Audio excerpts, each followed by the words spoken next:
This podcast is a proud member of the UUOP network.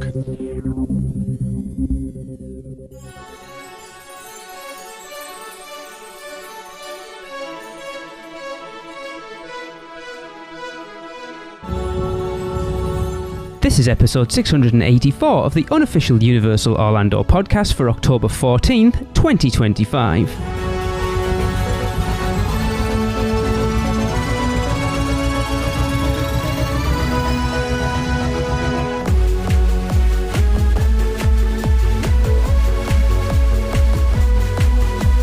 Hey everyone, welcome to the show. It is me, Lee. I am on my own this week. I have given Tracy, Chris and Michelle the week off because we are in Orlando checking out Epic Universe again and going to Halloween Horror Nights.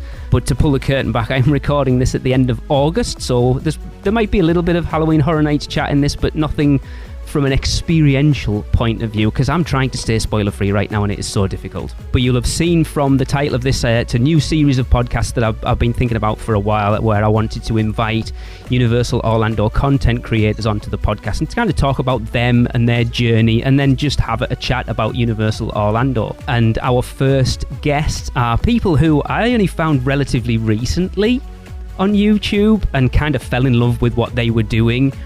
We actually bumped into them at Epic Universe on opening day, which was super cool. I'm sure we'll talk about that because one of the best rides on Stardust races ever. I am joined by Ben and Aubree from the Fudge Factor. Hey guys, thanks for joining me. Hello, thanks for having us. You are my guinea pig, so I hope it goes all right. We love it. Yeah, like I said, Aubree, we kind of talked about it when we were getting on Stardust Races. That I discovered you guys from your Halloween Horror Nights opening. Was it the opening night food video from that year? Yeah, where we just ate all the food. It's good though, because I know you talked about it with me, and I thought it was a really clever idea that you said you didn't get media for Horror Nights that year. So what can you do that is going to make you stand out against everyone getting house content? And I thought it was a really good idea. We looked back at the data and we were like, hey, night one is filled with bigger content creators, and how do we separate ourselves? And we had seen some data from smaller creators that had taken the similar tactic, and they were like, let's do food. And so we're like, let's give it a whirl. Yeah. And it worked out really, really well for us. No, well, it's like, if you can't get in the houses, what's the next most important thing when it comes to Halloween Horror Nights? The food. Yes. Of course, the food. I said there'd be Halloween Horror Nights chat already. Yeah. I mean, you say smaller creators. I'm still blown away by the fact that we got invited to Halloween Horror Nights Media for opening night this year, and I still don't really get it, or why we got invited to Epic. But yes. Yeah, that's why I said to you, Aubree, when we bumped into you, I'm surprised we didn't see you guys at the opening of Epic, because I thought if we got invited, there's no reason why you guys didn't. And you were like, we're small. And I'm like, yeah, so are we. But it'll happen. Congratulations on going bragging, to HHN Media Light. Well, I won't be. Unfortunately, I'm not there then, so I'm having to send Chris and Michelle. They're in for a treat. It's hard, but I know Chris has done it twice for us before, and he said it's fun to do a media event, but it's hard work. Oh, I can only imagine. There's so much to pack into one night, and as far as shooting that type of content and making sure that you're covering everything you want, and you only have a limited period, the first time we get that opportunity someday, I will keep my fingers crossed. I'm going to be nervous as all get out. So I'm excited for you guys. That's so exciting. I know, it was like walking into Epic Universe for the first. Again, I feel like I'm humble bragging, and I'm not at all, because I'm still so humbled by it. But it was just like, we're seeing Tim Tracker and Jackie Super Enthused and Prince, all these vloggers who we watch content-wise. And I'm like, why am I here? But anyway, it's fine to humble brag. I mean, you got invited, and that is just a statement of fact. And honestly, congratulations to you. That means you're doing something right, Lee. I mean, I guess that's true. Yeah, I don't know what it is yet. We'll figure that out at some point, but whatever. Anyway, right, let's get into it. So the first thing I wanted to talk to you guys about, who are Ben and Aubree? What is your... who are you guys? What is your background? What is your theme park history, excluding Universal, because we will get onto that, that kind of led up to the creation of your YouTube channel? Where do we start? I think so. I grew up in Northwest Ohio. Okay. So I grew up going to Cedar Point periodically, and Cedar Point's great if you love roller coasters. And then I went to Miami University. I have my degree in finance. don't want to go into investment banking. And so I joined the military and have bebopped around all over the country and was stationed out in Washington for about 10 years. And that was when Aubree and I met. We met on Bumble. I will say we that. met online. We met on a phone app. Okay. But I think the funny thing about our relationship was she and I met, and then 2 weeks later I deployed. And I was like, hey, it's nice to meet you. We went on a couple of dates, and then I was like, cool, I'll see you in 4.5 months when I get back from Afghanistan. Like, thought nothing of it. I was like, she's going to leave. Like, that's kind of what happens when you just meet someone and they're like, cool, I'm going to be back in 4 months. Yeah, it was unexpected. But I grew up in Washington State and lived there my whole life, played college softball. Happened to meet this guy after I had been working at a YMCA for quite a few years. We happened to swipe right together. And then, like Ben said, we knew each other for about 2 weeks before he deployed and said, I'll see you in 4 to 5 months. Hopefully everything goes well. And then he took me home to meet his parents after he came back and said, wow, you're still around and you want to get to know me more. So yeah, we have kind of a interesting way we met up, and it all just worked out really well. I never was one to say, when you know, but when I met Ben, I was like, oh, this is different. He and I jive a lot better than anything. And about a year later, we got married because it just made sense to us at the point. But we had not done anything theme park at that point. It took us about a whole year to go on a honeymoon because he had to deploy some more. Yeah. And he was gone about of the first year we were married, he was gone for 8 months of it. So I was just home with our new dog. And then eventually we got to go on a trip together and had our first vacation together really ever. And we went to Maui, had a fantastic time. And honestly, we flew home going, we're never going to go to theme parks. That's just not our drive. We're just going to stick to Hawaii and do this type of stuff. And then we didn't. And then once that theme park bug hits you, you can't look at anything else. No. And that brings us to COVID, because we were like, where do we want to go when the lockdowns end? I knew I had another deployment coming up, and we were like, where do we want to go when we can finally go somewhere? And Aubree is a huge Harry Potter fan. Okay. So it was like Disney. We were watching Mammoth Club, Rick's Flicks. Well, it wasn't Mammoth Club yet. Yeah, it was all ears. Molly was all ears still. Pew 2. Iconic Eats was a huge one. Okay.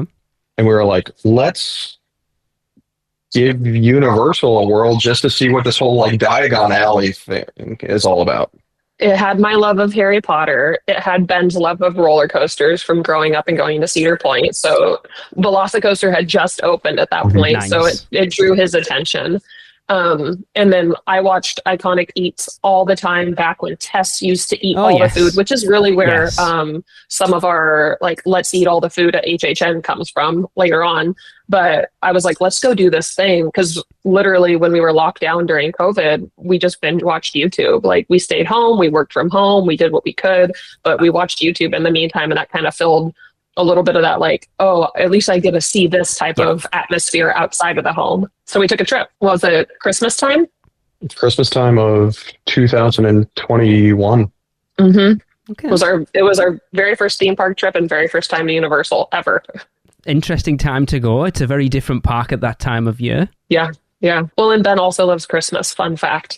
He loves HHN season, but Christmas is his jam.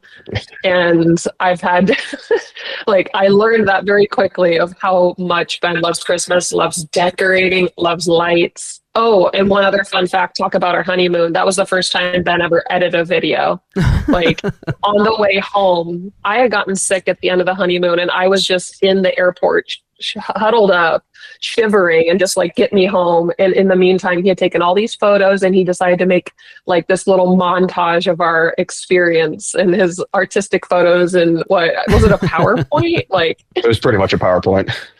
But he was very proud of it afterwards, and we shared it with the entire family. Yikes. Do what you can do. It's interesting because you obviously you said your first trip to Universal Orlando was because of your love of Harry Potter, but Universal has become your place. It's you don't, as vloggers, you're not doing Disney or SeaWorld or anywhere else. It is purely Universal Orlando. So we'll talk about the YouTube channel in a little bit, but because we're kind of at that point, what is it about Universal that has you like, we just want to focus on Universal Orlando content? What is it about that resort? So it started was the military perks that you can get at Universal are tremendous. The military Freedom Pass is incredible, plus the discounts that you can get on hotels. And that was really kind of what steered it in the beginning, because I was like, more military people need to know about this. Because if you spend a 4-day weekend down at Universal, the Freedom Pass pays for itself. And we fell in love. I loved Velocicoaster. You loved Harry Potter. And we are the childless millennials. And so it fit right within our wheelhouse of enjoying. And it honestly, it's something that we'll get into probably throughout this, but our love of Universal has certainly shifted over the course of time.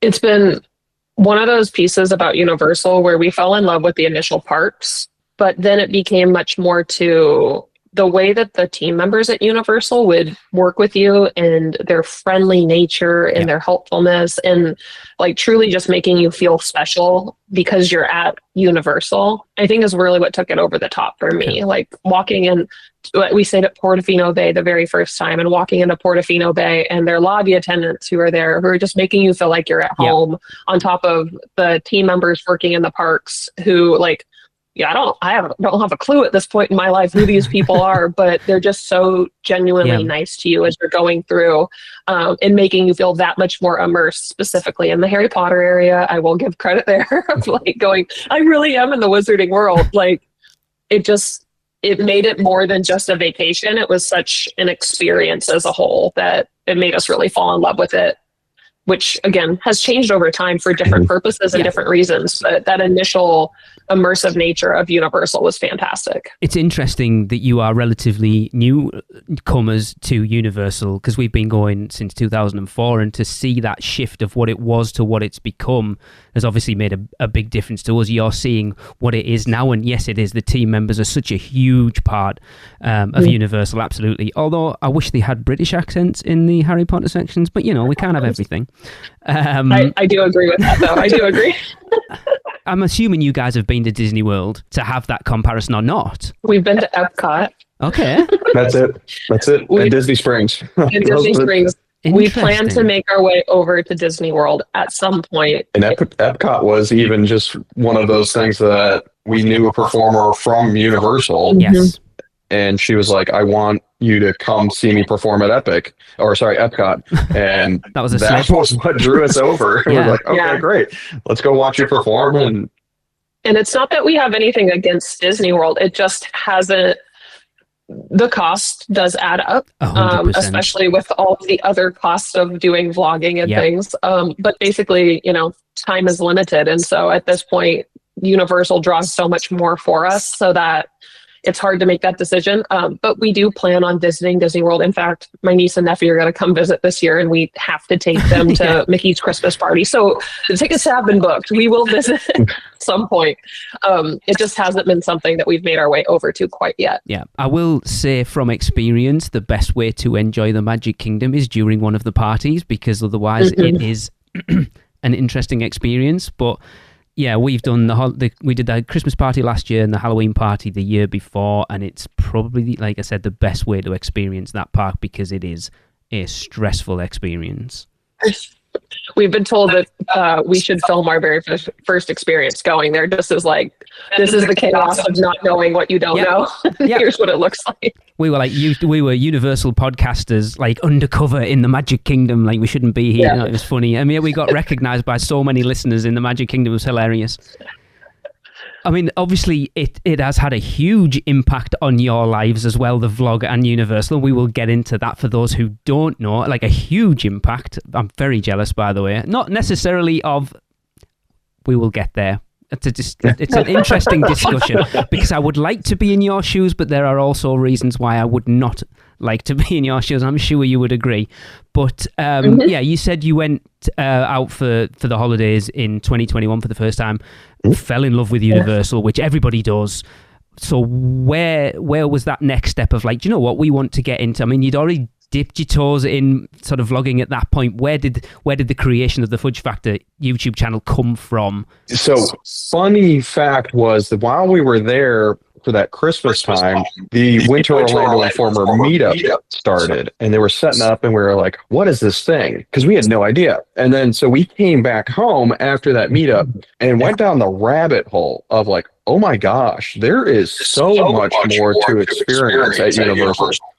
We didn't know about Halloween Horror Nights. We didn't know about Mardi Gras. And so we just went down the rabbit hole of like, oh my gosh, there's so much more. Not to mention, we were a little annoyed that the park closed early on one of our final days, only to find out we could have bought tickets to stay way later and get all this cool walk-ons and free stuff and all of that during the OI meetup. We were like, wait, what? We missed out? Like, so looking into all of that, we were going, wow, there's a lot of people that travel. They make this their vacation and go all out to really make the most of the experience. And yet, even in doing that, there's still so much you don't know that we thought, especially as people flying 6 hours from Washington State at that point in time, how can we help other people, other military people even, so they can have a vacation? Because in the military, it's very rare where you get to actually like schedule a vacation.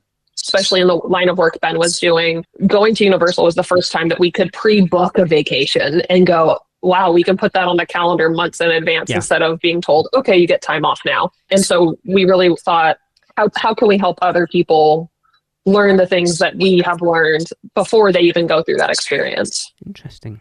Yeah, that's a kind of a question, because it's one of those things, it's like, I don't know where your headspace was at the time of like, there's so many other people doing that already. It's like, what can we bring to the table? And I will categorically state the one thing that I think you guys bring to the table is, and you even did a video about it. I think I mentioned this to you, Aubree, when we met up in Epic.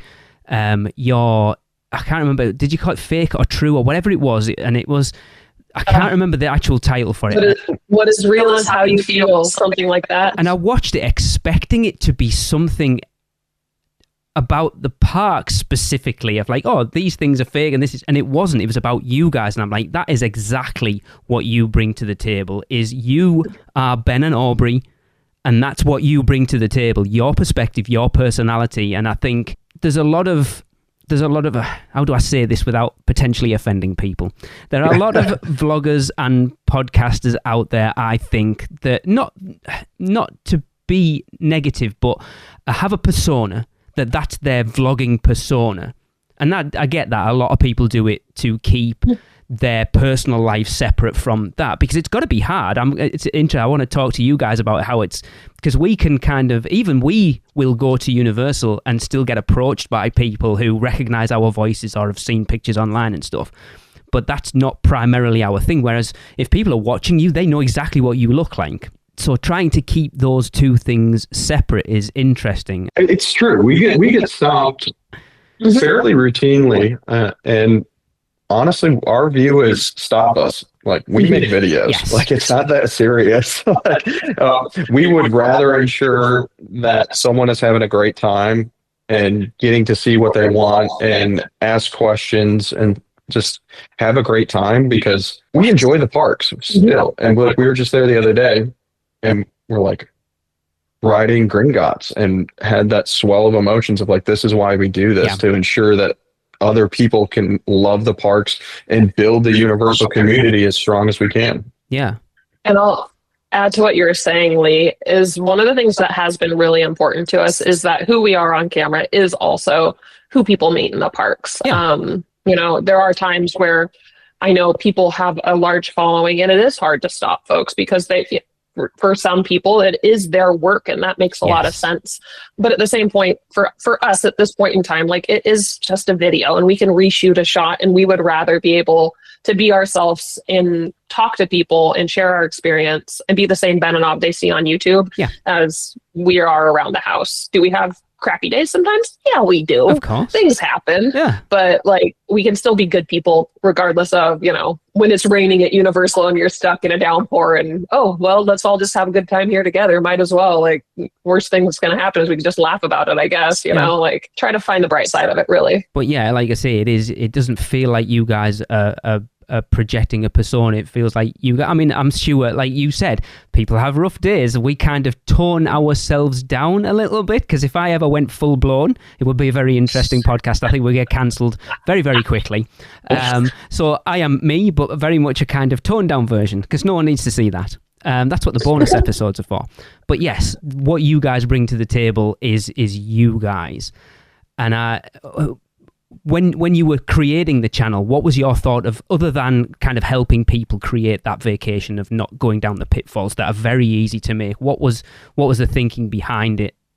Any beyond that? Just keep posting and engaging the process of creation. Figure out one little way that you can continue to get better each and every time. It's easy to get stuck in that you've spent so much time and bandwidth and energy making this video and it gets 7 views. You've spent 7 hours editing this video and 7 people watched it. Yep. And so it was just find a way to continue to get better, continue to research, continue to even watch other people's content outside of Universal. Like, we watch Gary Vaynerchuk, we watch Alex Ramosi, we watch Casey Neistat all the time. And so looking to see how they do things and engage an audience and things like that, of just continuing to refine our voice and our style to make videos that we're proud of and that people can derive value from. I'd say one of the pieces of it that has been important to us too is just like having fun. Like, why would we choose to do something if it's not going to be something that brings us joy overall? And so in the learning that Ben's done in his editing and the different styles and the different tones of videos that we've tried to create, at the end of the day, we make them because we enjoy doing it, not because, it's like, oh, we gotta go film another one. It's more like, what's the next video that we want to do?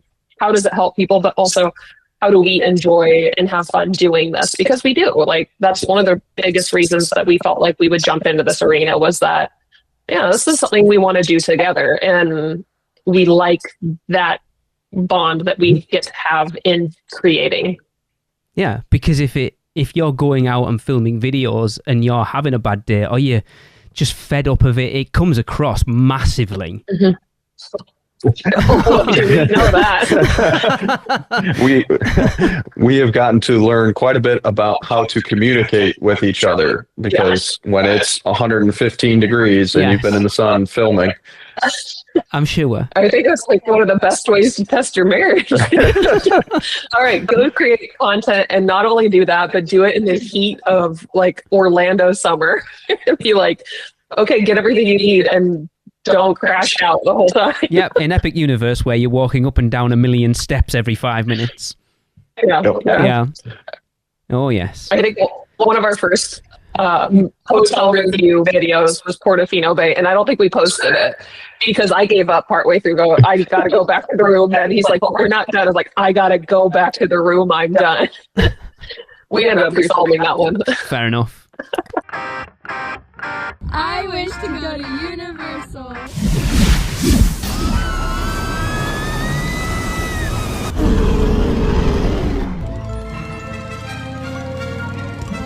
Right, off you go. We'll meet at the edge of the Forbidden Forest. Where can our vacation wizards take you? Just tap the port key at portkeyvacations.com and let the magic begin. So when it comes to doing a vlog, for those who don't know, because like I say, it's not something I've ever done, podcasting's way easier. What does pre-planning look like leading up to recording and heading into the parks to do a vlog for you guys? We have a giant whiteboard and calendar up in our my office that has the past 3 years of video, or at least whenever we started recording videos, every video on it. And so we start planning months in advance of like, this video last year did really well at this time, thinking about the lead up to the events, the lead up to the seasons, time allocation. And it started as we were filming 7 videos in a 4-day weekend or so. Wow. 7-8 videos, because that was all the time that we had. Was we would be able to beat bop down to Universal for 4 days, and we had to batch videos. And that was just the way we had to do it. And we're still honestly figuring out what our system looks like now that we live down here. Oh, spoilers. We hadn't got to that bit yet. Yeah. We'll talk about that in a minute because If we were prepping a video, we're going to have a general outline of what it looks like what is the title, what is the concept. Ben and I don't do stuff off the fly very well, so we have at least bullet pointed out what are we covering, especially if we have specific dates, specific information that we want to make sure comes across. Yes. We'll also just kind of do a read through together so that both of us are on the same page and have the same idea of what we're shooting that day. Because if he comes in with one idea and I'm over here with oh no, we're doing it this way, and then we start filming in the park, we've learned through doing that a number of times, it doesn't work out that well for us. And then we have to rehash again while in the park. So we do a bit of a read through to make sure we're on the same page. And then there's, if we're being proactive, there's a little bit of let's prepare a thumbnail. Let's get some of this set up ahead of time. It's one of those things that we didn't really realize how much work goes into creating a vlog until we started doing it. And we're like, wow, it's not just point a camera and then put it on YouTube. Yeah. Yeah, it's one of those things. It's you've been visiting Universal for a little bit, but then going to Epic for the first time with no real idea of what it's like. How did you prepare for doing those vlogs? When was the first time you went to Epic? Ooh. Did you go for pass holder previews? Yeah. We did go to pass holder previews. It was shortly after we moved, but it was really just reactions. And so we had done a lot of research leading into Epic of the lands, the rides, things like that. And then our first Epic video was really more reactions than anything. And so it was a very much off the cuff, just catch our genuine reaction. Because I don't think you can prepare for walking into the Ministry of Magic for the first time. And it's you can do all the research you want, but until you see it for the first time, you don't know. It's so weird walking into a Universal park and it not being familiar that first time. That was even evident in our first trip to Universal. We had done a ton of research. We had talked about where we wanted to eat, what we wanted to do. And then as soon as we were on the ground, it was lost, gone. Where am I in this park? Yeah, but that's good though, because that's what you said.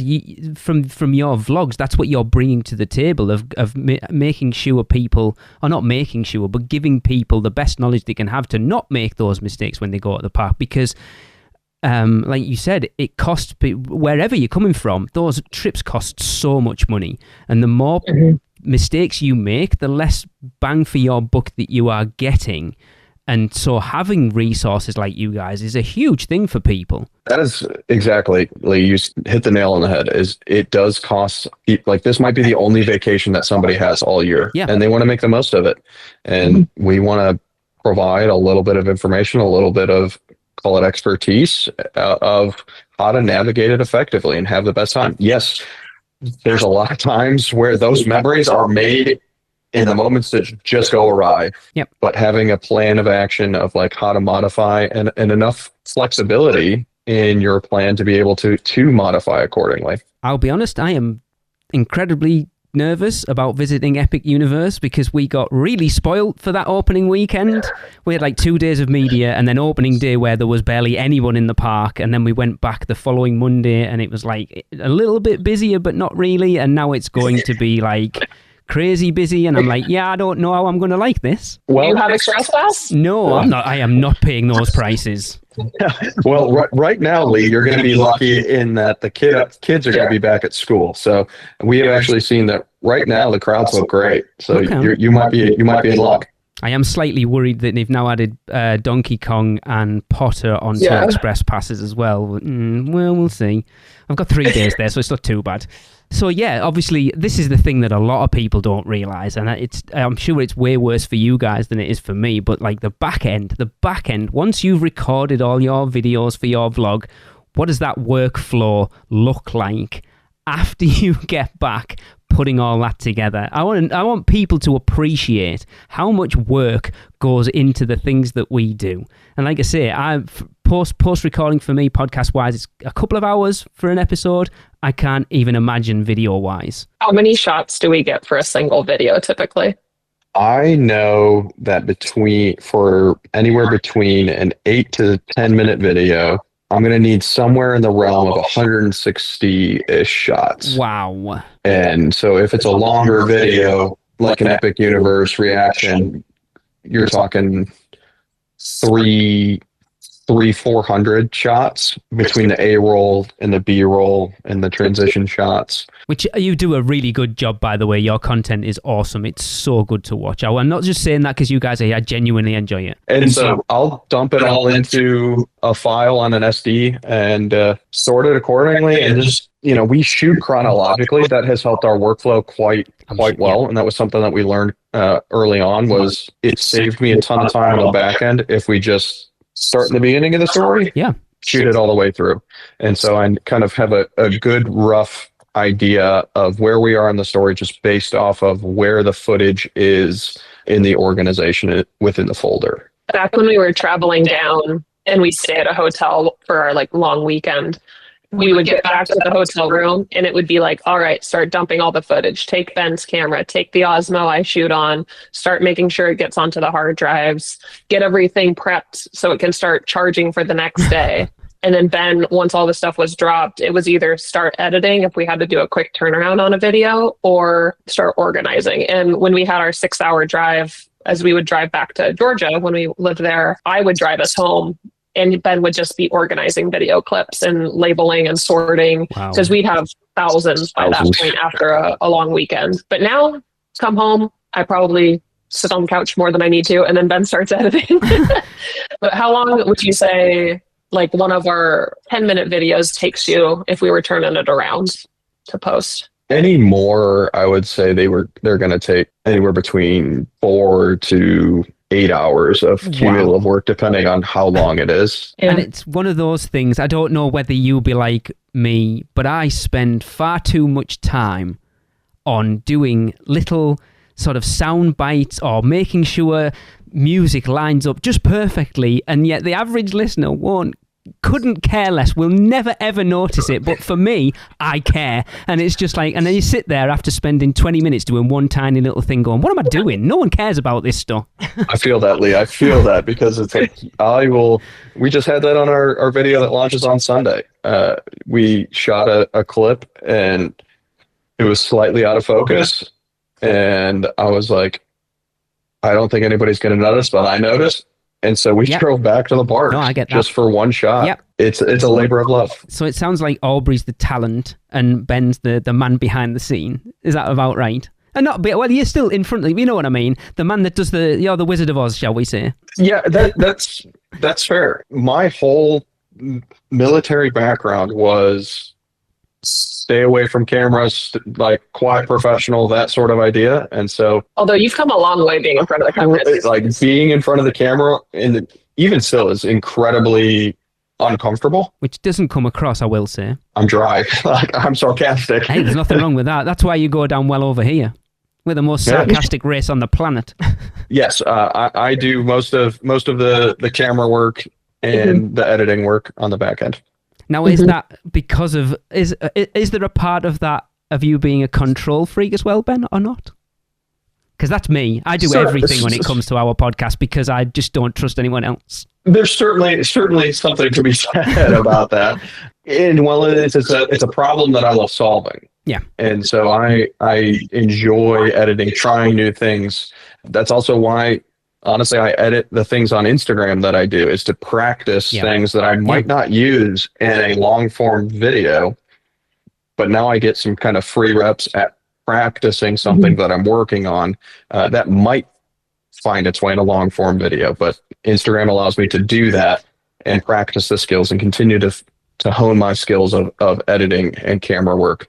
And honestly, we also draw on a lot of universal photographers in their work and watch their work to be able to apply some videography to it, which is a lot of fun. Yeah, like I said, I think you're to watch just from a like a process. Like your videos are beautiful. You said that you have like all the little transition shots, and you make those parks look. I mean, they are somewhere people want to visit, but definitely, like if you had never been, you watch your videos and go, "Yeah, I need to go there."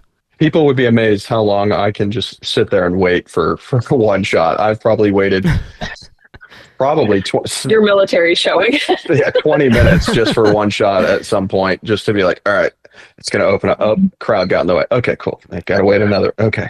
It's fun. I enjoy it. Yeah. Well, and at this point, there was a time where maybe our editing skills when we first started were on par. At this point, if you guys had me edit a video, it wouldn't be pretty at all. So it's like, it just is going to have to be this way. I get that. Fun fact, Lee, I had no idea probably until 2021, late 2021, that Instagram Reels were a thing and that people actually edited YouTube videos. I had no clue. Okay. Yeah, it's interesting because I normally, like, I do all our editing, and it was Tracy and I's anniversary a couple of weeks ago, and we went out for the day. So Chris and Michelle recorded together, and Michelle edited the show. For the first time, I have let somebody else do my part, and I listen, and it hasn't done a bad job, but it's like, yeah, you can tell I didn't do it.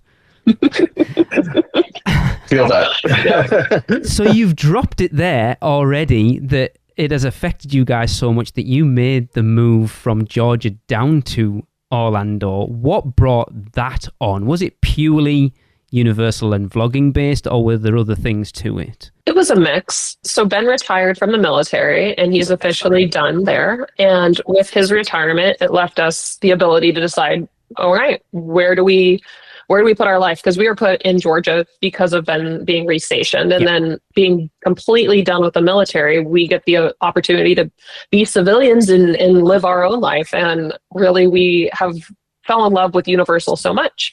We both have full-time jobs that allow us to work remotely, that we decided, you know what, if we really want to be able to pursue our Fudge Factor content and build that out even more, being closer to the parks will allow us to do that. And I'm very happy with our move, very happy with the choice. We love our new home, and we're 30 minutes from the park. Nice. The flexibility has been fantastic to be able to allow us to, finish a day of work and then go, hey, you want to go pop over to studios just to walk around and get some steps in, and maybe Ben will bring his camera, maybe not, which is a crazy thing, because back when we were traveling down, if he didn't have his camera on him, he was basically naked. Like, it was a weird thing. I get that. So it's just really been the freedom to be able to make the decision for us to say, okay, this is where we're going to live, and this is what we're going to continue to pursue. I would love to be that close to the parks. And would just, like you say, just to finish, to use it as like your local park, just to go for a walk, not even ride anything, just to wander around would be amazing. So that's kind of led me into another question there. So how often do you guys go to the parks, and how much of that time is split between just going and hanging out or doing stuff for the channel? We'll go to the park multiple times a week, at least twice a week usually. And most of the time I'll have a camera just for something, whether it's B-roll or you never know. You also never quite know who's performing. So if our friends are performing or that we know, we're like, great, let's shoot our friends, because they are putting on a show. A lot of times they're just putting on that show. They don't get to see their end product. Yes, they're like, and so being able to show our love and support for our friends, and then allow the world to see their performance, is big for us. I would say most of the time I'll at least have my camera, but we do probably once a week go just to walk around, see the HHN updates. Like this week, we were just popping in to just see how the scare zones, because every single time we went back, the scare zones changed. Yes. And it's been really cool to see. But then that thing is, like you say, again, you're still not going to hang out. It's like, so even though I'm in the parks every day when we come over on vacation, you're still kind of in like podcaster mode, and you're still in vlogger mode, even though you're not there for that thing. That will never leave you ever from now on. Probably not. I think, did we take the camera when my family came out? Was there a day? One day we did. One day we didn't. I guess I would say we specifically like picked a day of no vlogging if we're going to not do anything. But there's just so many opportunities. And the way that we do the parks now has significantly changed from how we did the parks when we first started going. definitely is different for us today, but in a good way. It's a Yes. different kind of fun for us. Yeah, I know from when we started the podcast in 2011, and our first trip at that point to back over to Universal was 2013, and I was worried that sort of delving into the behind the scenes of stuff and like talking to team member friends and people who we've become friends with who work in the parks, of that knowing the magic behind the scenes would spoil it. And I don't know whether it's the same for you guys. You've kind of alluded to it there. It enhances it so much more. And even those times that we don't take a camera, just like we did yesterday. Was it yesterday? Yeah, it was yesterday. Yeah. That it reinvigorated kind of the first time feelings that we had, because we picked up like something as silly as a Coke Freestyle Cup.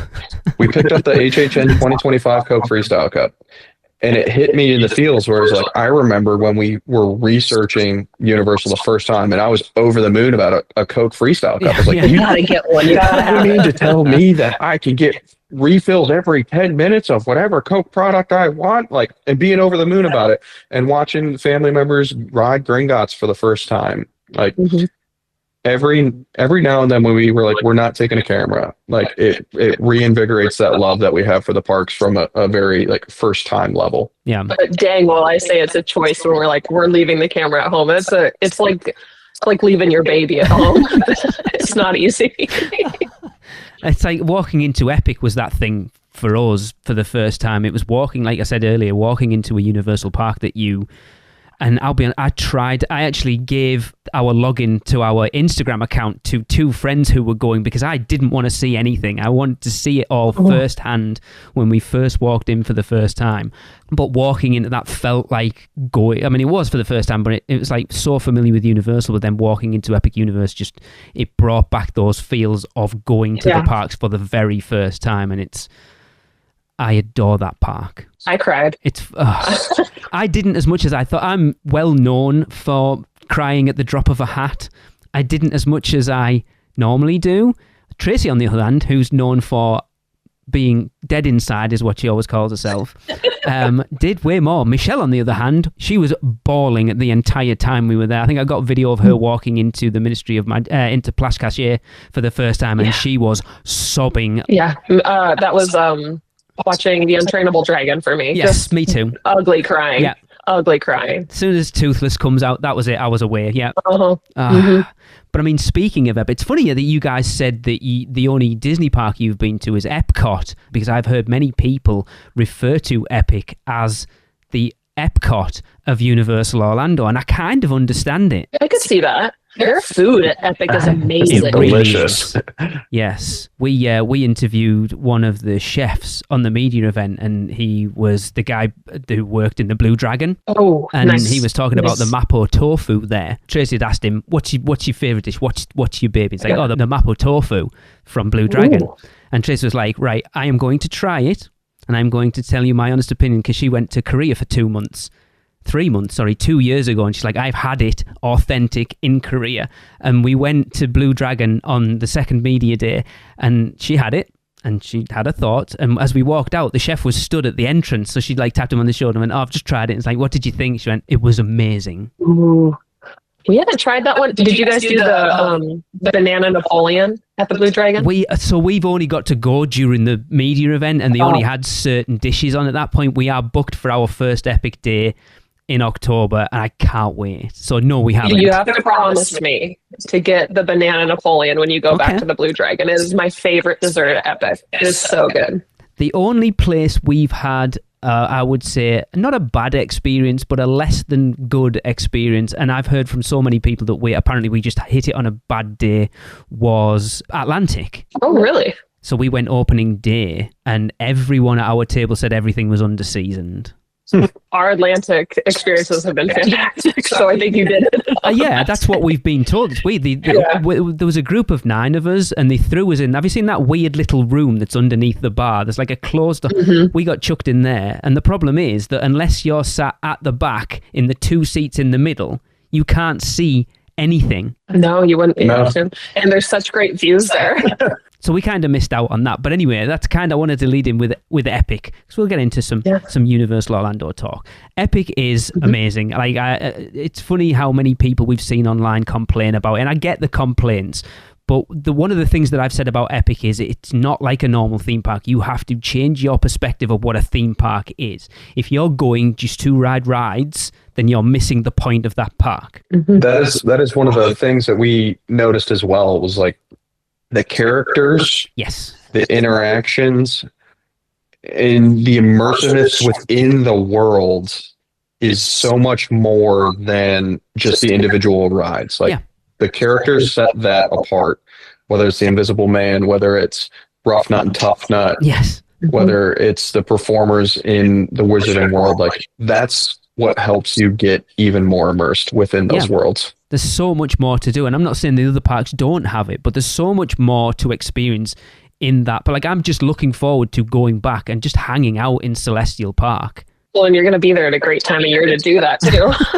Oh, it was brutal in May, I can tell you that. Well, as you know, even like all the locals were complaining it's hot. No, it's already hot enough as it is. But as a theme park destination, how much do you think Epic is going to change the landscape when it comes to theme parks? I think it's set a new standard of what immersiveness, and it's really just set a new bar for kind of the intersection of all the things that we've mentioned. Characters.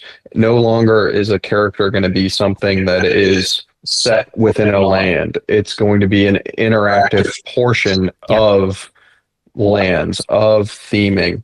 And the rides are going to be immersed within the land itself. And then it's just at a scale that hasn't been done before. Just the fact that the buildings in the Wizarding World are like 60 feet tall is incredible.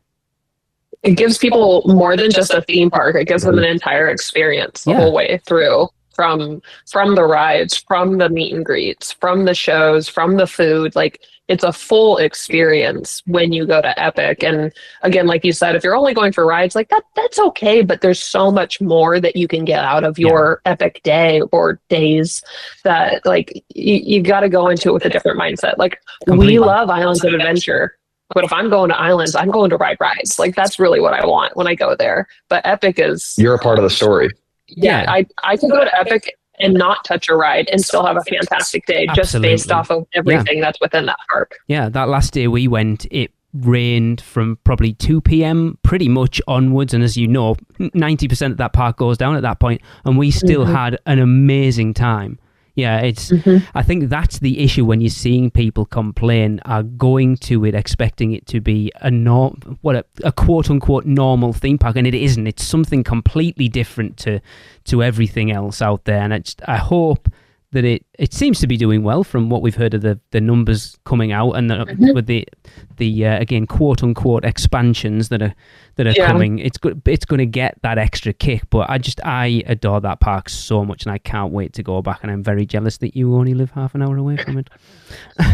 We're excited for an annual pass to come out someday, because those Epic tickets add up over time. But personally, I'm very excited for Epic as the sun starts going down earlier, so that you can be there when those lights are on at nighttime and experience that for a bit longer. That's one of the things I feel like we've missed a little bit this summer, is not being able to stay at Epic as late as we want to really have that nighttime experience. I am expecting pass holder tickets next year, because over here, beginning January 1st, 2026, we can buy a 14-day ticket to Universal with unlimited visits to Epic. So it seemed weird that they would give us that ticket and then not give annual pass holders the same benefit. The problem is you're then letting so many more people into that park, because we've heard the capacity is like, so to put it into perspective, that opening day there was 6,000 people in the park. The capacity is apparently 50,000. I can't imagine that park with 50,000 people in it. And team members can now use their comp tickets to go to Epic, and that's a recent development. And so as they continue to open up Epic, it'll be interesting to see how it continues to evolve and change and expand more in the immersiveness, because there's so much.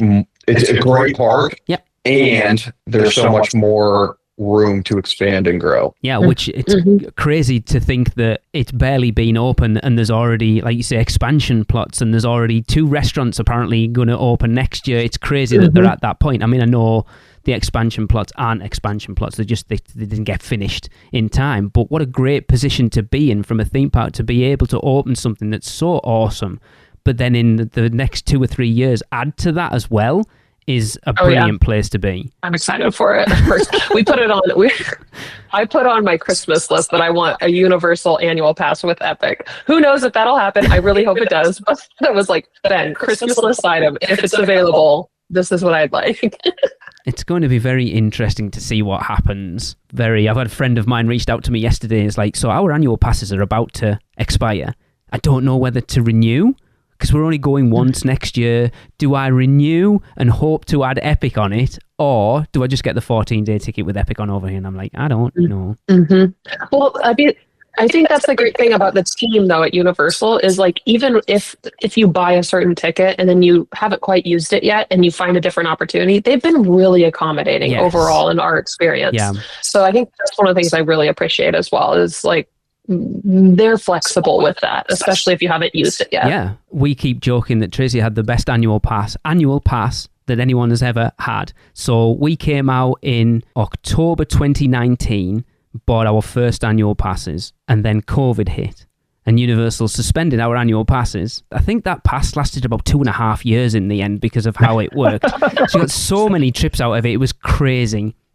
That's but excellent. Yes, they are guest services at Universal. They are very accommodating. You are very correct in that. UUOP is brought to you by the Producers Club. Join today and get bonus episodes, chance to be guest host, be part of our awesome Facebook community, and more. Head over to uUOP.supercast.com to subscribe. Shameless plug. Right, we are getting near to the end. I am going to, I want to delve into Ben and Aubree a little bit more. So I have some this or that questions for you, Universal related.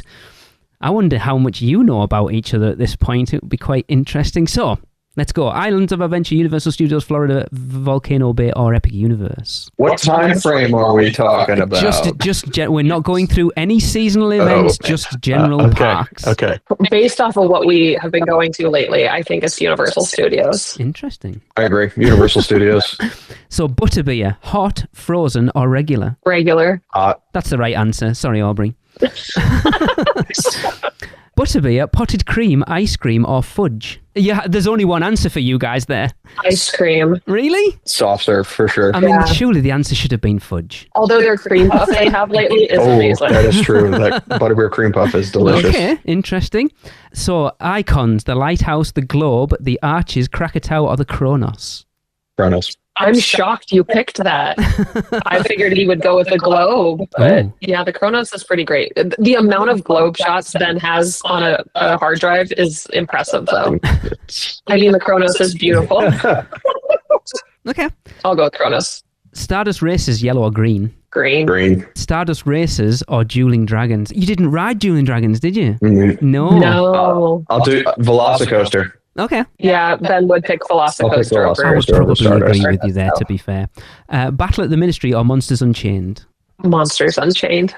Mm-hmm. Yeah, that's the right answer. Monsters. I knew I liked you too. The Untrainable Dragon or Le Cirque Arcanum?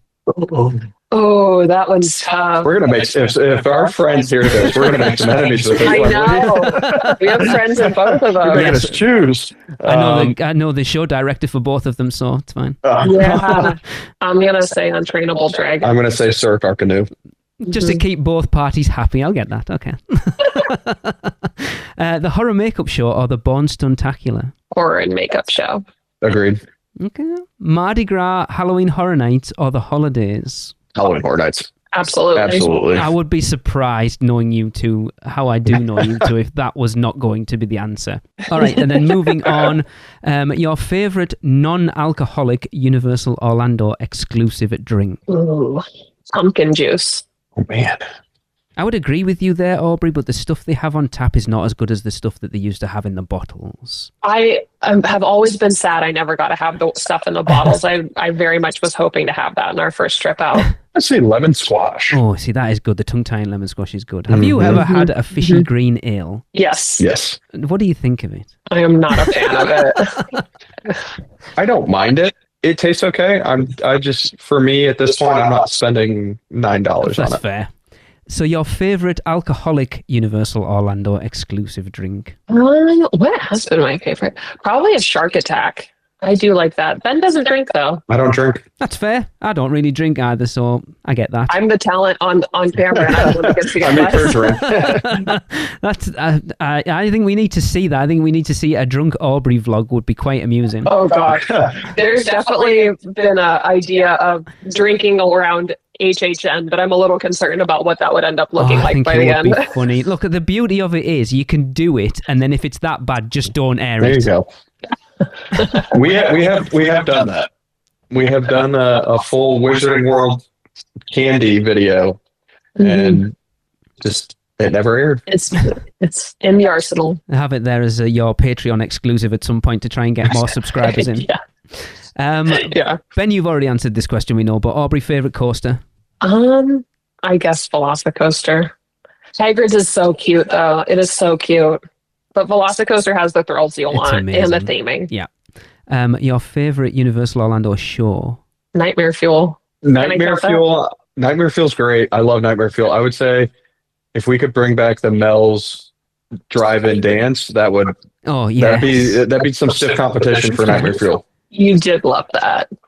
I mean, anyone who follows you on Instagram would not have known that answer of Nightmare Fuel being your favorite, because it's not that you ever post anything on there. Not at all. Never. What is your favorite City Walk restaurant?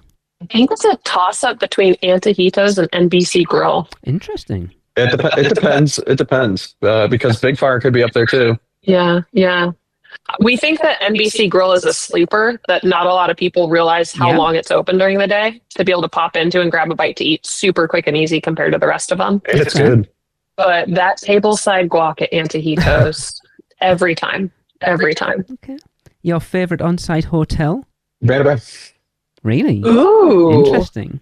Yeah, we do love Cabana Bay. I think if it's HHN season, we're going to pick Hard Rock. Of course. But outside of HHN season, we really love Portofino Bay. But Sapphire Falls. Nope, I'm changing. Sapphire Falls is That's also the great. right answer. There we go. I love Sapphire Falls. Yeah. I just can't get over the prices of those top, like Royal Pacific. Oh, and yeah. We looked at maybe doing one night at Hard Rock in October, and it was like $1,000 a night. And I'm like, hell no. Mm-hmm. Your favorite hotel restaurant? You say? Yeah, probably B-Side. B-Side is delicious. Okay. Sapphire Falls, both Ametista and Strongwater are both very good too. Mm-hmm. I'm still going to go B-Side. Okay. Yeah, we took Ben's parents to Bisay when they came to visit us because we're like, oh, this is a really great place. So I've never been. I do like It's islands good. dining. We keep wanting to go to the Palm, but it's so expensive.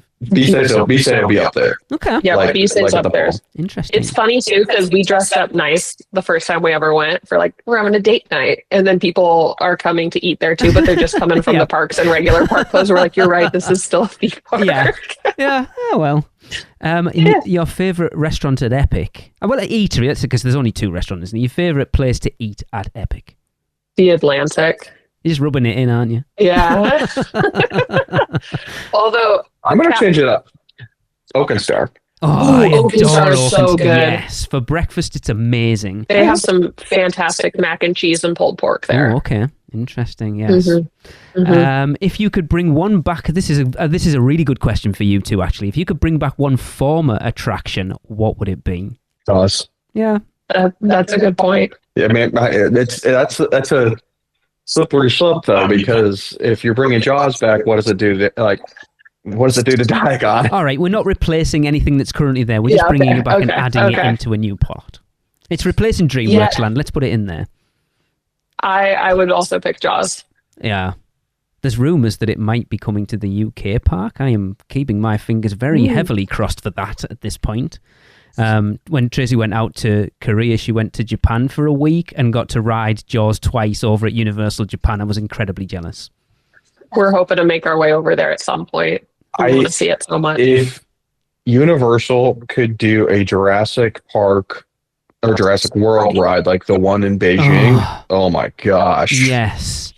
Two of our very close friends were Universal Creative team members who worked over there, and Andy, he worked on the Waterworld land, and Catherine was just doing sort of show-wide entertainment stuff. They've got to ride that ride, and he said, dude, when that Indominus Rex comes out and chases the vehicle, mind blown. It's crazy. Yeah. Crazy. If you could bring one attraction to Universal Orlando from any other Universal park, I think we've just answered that question, haven't we? Which would it be? Yep. That was quite funny. And then finally, what is your biggest tip for anyone visiting Universal Orlando? Subscribe to Fudge Factor. Shameless I like plug. it. Yeah, no, I love it. Just a little bit of research goes a long way. Yeah. My biggest tip would just be, we say this in our videos a lot, but bring your patient pants, because things take time. Lines are long sometimes. Things, patience goes a long way, and being able to be patient with the team members, with the people you're with, all of those types of things. It's helpful for everybody. I wish everyone who visited Universal Orlando would pay attention to that, because not a lot of people do. Theme park guests are the worst at times, aren't they? Yes. Ben, Aubree, it's been absolutely awesome talking to the pair of you. I knew we would get on. I knew this would be a really good episode. I'm so glad that I picked you two to be the first guests on this new series. It's been really good. Again, I know we alluded to, we kind of talked about it before, but just like bumping into you in the parks in May was awesome. I was just sat there and I was like, Ben, and you had no idea who I was, which happens all the time. And I was like, Aubree, because people who listen probably don't know that, Aubree, you were supposed to be on our Epic Hotels episode, and because I messed the dates up, it didn't work out in the end. But it all worked out. We had the best ride on Stardust Racers I've ever had that day. So look, I will credit where credit is due. It was all Gillian's idea. She was like, right, we need to, especially like how easy it was for us to organise that as well, because it was so quiet. I feel that if you went now, that would be so difficult to organise. But the fact that it was so quiet, we literally could pick wherever we want, and it was unbelievable. Yeah, I'm so glad you were there. We have not had an experience like that on Stardust. To date, it's a core memory. Yeah, I should be listening. Thanks, Gillian. We appreciate it. We really do. We love you. So yeah, thanks for taking the time to come, and because I know you guys are busy, and I appreciate you coming to talk to me. But give our listeners the lowdown on where they can find your content online. On YouTube, we are Fudge Factor, and on Instagram, Fudge_Factor. Subscribe to us on YouTube, and we really appreciate you having us on today. This has been fantastic. Very humbledly. So we appreciate your hard work, and we appreciate you having us. No, we always say that once you become friends with us, you are part of our family, and our Universal family is huge. And you guys kind of talked about it a little bit before. The theme park community can be toxic at times, but it can also be one of the most amazing, welcoming places on the planet, and I love our UUOP family. It's amazing, and I hope we can add you to it. We'd be honored, and we appreciate it. We will be looking out for you when we are over in October. I can guarantee you that. Oh well, shoot us a message. We'll be there. You tell us the date. We're 30 minutes away. Cool. Right, that is going to wrap up the podcast. Don't forget, we want you to rate the Freeze Rate Pops and send in your recordings, as well as sending us your How Bad Is Fast and Furious Supercharged jokes. You can send all of that to us at podcast@uuopodcast.com. But until next week, we'll see you. That's the end of another stellar episode of UUOP. Use the Flu Network to give you access to us on Facebook, Instagram, X, YouTube, TikTok, and Pinterest. Just search UUO Podcast. And check out our blog at uuopodcast.com for everything else. Send your owls to us at podcast@uuopodcast.com. And if you want to join the Producers Club, jump down the warp pipe at uuop.supercast.com. It's alive on Apple Podcasts, Spotify, and everywhere else the podcasts are found. So please subscribe, rate, and review wherever you can. Dragons aren't the only way to get around. Email Michelle at portkeyvacations.com. She can take care of all aspects of your next Universal Orlando vacation. Listen to them, Children of the Night, the children of the UUOP network. Rush of Fear, Halloween Horror Nights podcast, the theme park duo for all your West Coast news and info, the Taste of Universal, Universal Orlando food podcast, and the Port Key Passport, an adult-centric Disney podcast. Make sure to subscribe and come back next week, because in the end, it turns out all we needed was a little more of this.